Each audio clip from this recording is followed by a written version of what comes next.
Assalamualaikum warahmatullahi wabarakatuh, pemirsa yang budiman. Di video kali ini saya akan bahas terkait kasus Habib Bahar, yaitu seperti kita ketahui bahwa Habib Bahar terjerat dalam satu kasus yang diduga beliau telah melakukan penganiayaan terhadap salah satu anggota Banser. Nah, setelah sekian lama kasus tersebut tidak terdengar, namun tiba-tiba Kapolresta Tangerang memanggil yang bersangkutan, yaitu Habib Bahar.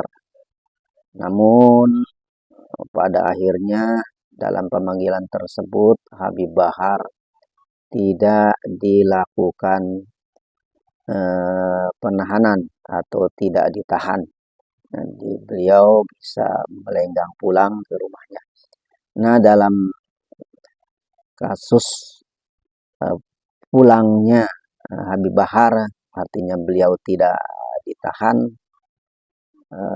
masyarakat terutama pihak yang dirugikan oleh tindakan Habib Bahar yang diduga telah melakukan penganiayaan itu, ada pertanyaan-pertanyaan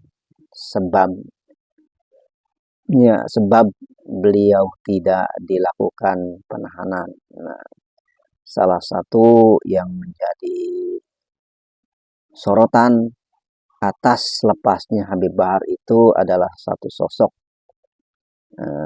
Kita bahas sosoknya siapa saja. Di sini kita akan browsing dulu terkait lepasnya Habib Bahar. Nah, kita coba browsing berita-beritanya agar kita tahu permasalahannya. Nah, yuk coba kita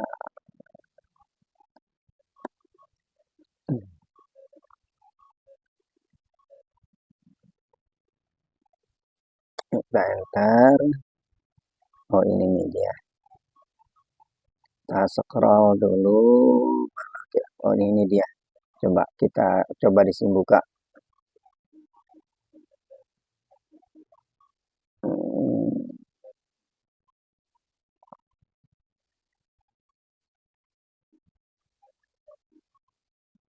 Nah, ini dia. Dari mana ini beritanya? Dari mana nih? RMI Banten. RMI Banten, nah dia. Ini sosok Kapolres Metro Tangerang yang tangguhkan penahanan Bahar Smith setelah aniaya Banser.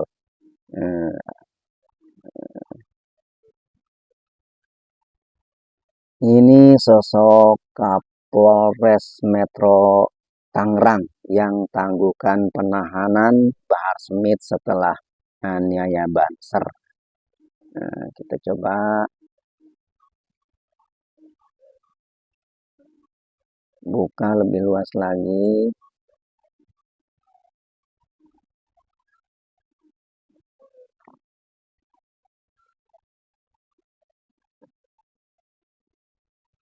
Nah,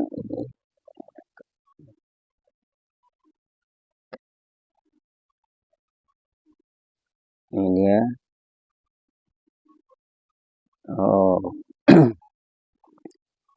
ini dia. Raden Muhammad Jauhari resmi mengemban jabatan Kapolres Tangerang sejak Juli 2025, menggantikan Kombes Polisi Zain Dewi Nugroho. Berarti ketika terjadi penganiayaan oleh Bahar Smith terhadap Banser, anggota Banser itu bernama Rida, pada 21 September 2025 itu ia telah menjabat sebagai Kapolres Sayangnya kasus itu mengendap baru setelah 5 bulan ditangani. Oh, lama juga ya.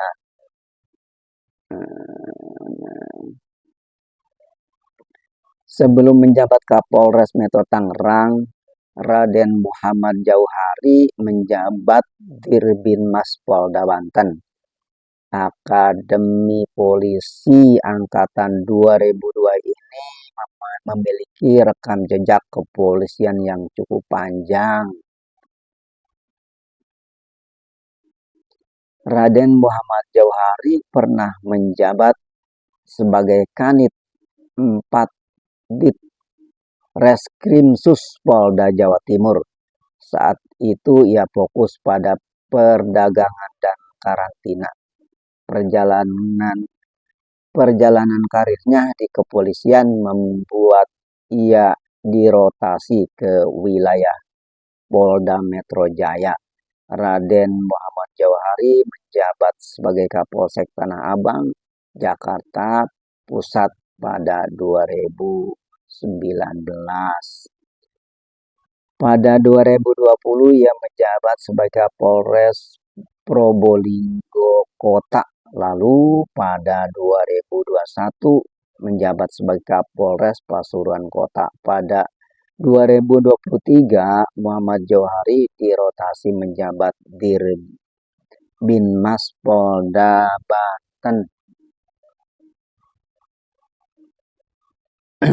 Nah ini dia. Bahar bin Smith terjerat kasus dugaan penganiayaan dan pengeroyokan terhadap seorang anggota barisan Ansor Serbaguna atau Bansar Kota Tangerang bernama Rida pada 21 September 2025. Polres Metro Tangerang Kota baru resmi menetapkan Bahar Smith sebagai tersangka pada awal Februari 2026. Peristiwa diduga terjadi pada 21 September 2025 di wilayah Cipondoh, Kota Tangerang. Korban dilaporkan dibawa ke sebuah ruangan dan mengalami kekerasan fisik setelah mencoba bersalaman dengan Bahar saat acara ceramah.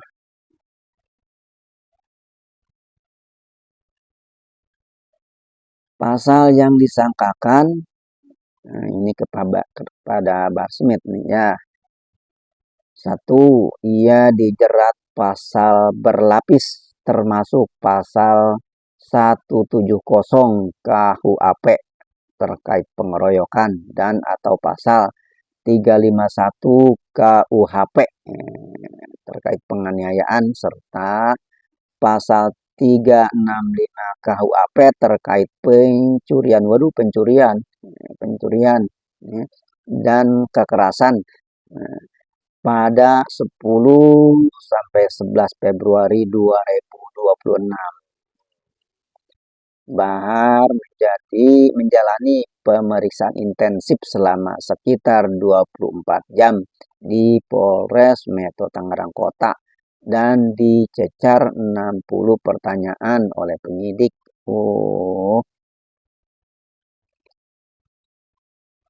Nah ini dia, meskipun berstatus tersangka, polisi memutuskan untuk tidak menahan Bahar Smith setelah adanya jaminan dari keluarga dan pengajuan penangguhan oleh kuasa hukumnya. Pihak Bahar telah menyampaikan permohonan maaf melalui video dan mengajukan penyelesaian perkara melalui mekanisme restoratif justice atau bahasa simpelnya restoratif justice itu ya minta maaf atau damai ya. Restoratif justice itu damai. Namun laporan terbaru menyebutkan pihak Bahar atau pihak Banser menolak permintaan damai tersebut. Ya iyalah. Dan menuntut proses hukum tetap berlanjut. Ya maaf sih maaf, tapi hukum kan harus tetap berjalan. Kalau cukup minta maaf, ya gimana dong? Korban menyayangkan Bahar Smith tidak langsung ditahan. Padahal pasal yang ditersangkakan diancam hukuman di atas 5 tahun, bahkan bisa sampai 9 tahun kurungan. Rida ini korban yang dipukuli sama Bahar Smith. Rida menilai alasan kepolisian yang menyebut Bahar sebagai tulang punggung keluarga dan pengajar tidak mempertimbangkan kondisi korban. Oh iyalah. Ini kata siapa nih? Saya pribadi sangat kecewa dengan alasan katanya ada penangguhan karena sebagai tulang punggung dan sebagai pengajar. Ujar Rida. Rida itu korbannya. Saat ditemui wartawan di Cimone, Karawaci, Kota Tangerang, Kamis 12/2/2026. Ya iyalah, masa sih ditangguhkan, dan alasannya sebagai apa itu tadi, tulang punggung keluarga yang pengajar. Emang ngajar Bahar Smith, ngajar apa ya?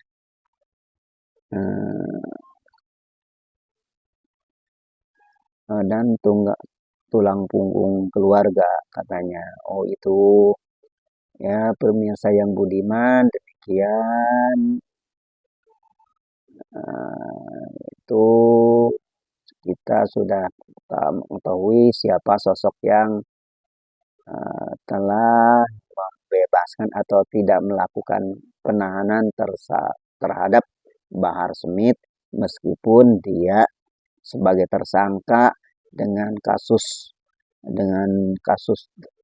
ancaman pidananya itu di atas 5 tahun. Oke, bagaimana menurut para pemirsa yang budiman?